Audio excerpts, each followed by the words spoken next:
ଜାଣତରେ ହଉ କି ଅଜାଣତରେ ଜୀବନରେ କେବେ ବି ହେଲେ ଏମିତି ଭୁଲ କରନ୍ତୁ ନାହିଁ। ଆପଣମାନେ କିଛି ନ ଭାବି ତ ଆପଣମାନେ ମୋବାଇଲ ଦେଇଥାନ୍ତି, ହେଲେ ଆପଣମାନଙ୍କୁ ଜଣା ନାହିଁ ଆପଣଙ୍କ ସହିତ କେତେ ବଡ଼ ଫ୍ରଡ଼୍ ହେଇଯାଉଛି।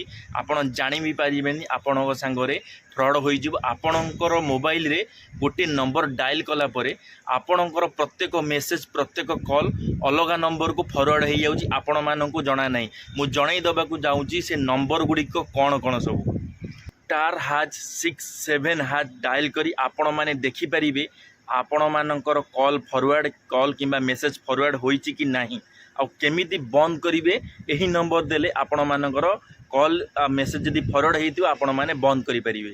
*#0002# ଡାଏଲ୍ କରି ଆପଣମାନେ ଆପଣଙ୍କର କଲ୍ ୟା ମେସେଜ୍ ଫରୱାର୍ଡ଼କୁ ବନ୍ଦ କରିପାରିବେ। ଯଦି ଆପଣଙ୍କର ଏଇ ପ୍ରୋବ୍ଲେମ୍ ହେଇଛି ତାହେଲେ ଆପଣମାନେ ଡାଏଲ୍ କରି ଥରେ ଦେଖିନିଅନ୍ତୁ, ଚେକ୍ କରିନିଅନ୍ତୁ।